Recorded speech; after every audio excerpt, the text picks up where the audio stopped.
All right, this should be a relatively short video about just the Unit 5 questions. So one of the questions is about how do we know, let me double check, ways to determine the mass of a galaxy cluster. And here you go, motions of the galaxies. Let me change my pen color, maybe. Here we go. Oh, there we go. Motions of the galaxies. Remember, that's the dance that they move around, and from that you can understand what sort of mass you have within the galaxy. Remember that we have dark matter kind of strewn within these galaxies and these galaxy clusters. And the other way you can tell what the mass of a cluster of galaxies is the temperature. Of the temperature will give a sense for the mass. And then the other thing is, does it do any gravitational lensing? And remember, gravitational lensing is a function of basically the weight of an object creating a dent in the fabric of space and time and causing us to kind of see light behind it magnified. So those three ways. Next I have machos and WIMPs. So machos that's those ordinary matter. So dark matter can either be ordinary or exotic.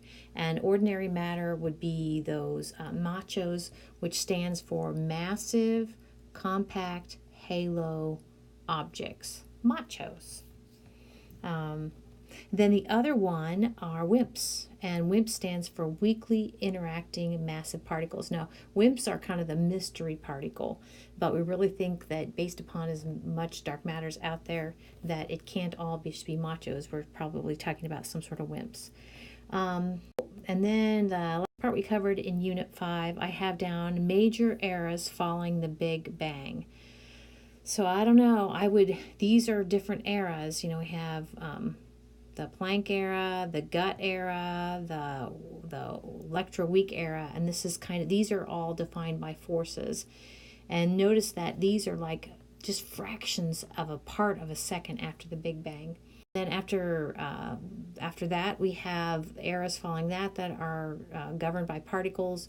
We have the particle era, the era of nucleosynthesis, the era of nuclei, the era of atoms, and the era of galaxies. And actually, the next one, on your review sheet, kind of focuses on the era of atoms. Remember, the era of atoms was when electrons finally kind of became associated with the nuclei to form atoms. And that, when electrons were tamed down, that's when we could actually see radiation could move through space. Era of atoms, not the era of nuclei. So kind of related to that, I have how and when did the universe become transparent? And actually, it's that era of what I think. Era of atoms, but the time was about 380,000 years ago, or excuse me, 380,000 years after the Big Bang. Final answer. And so anyway, this was in class, this was kind of showing you the chaos where electrons were not associated with nuclei. And then this actually, it should have slid off or should have deleted it before I copied this to show you guys. But at the time, about 380,000 years after the Big Bang, that's when light could actually kind of get through. And then the last one I have is Olber's paradox. And we watched a little video on Olber's paradox, but basically it says according to Olber's, the entire nighttime sky would be filled with light. And that our nighttime sky, is it filled with light? No.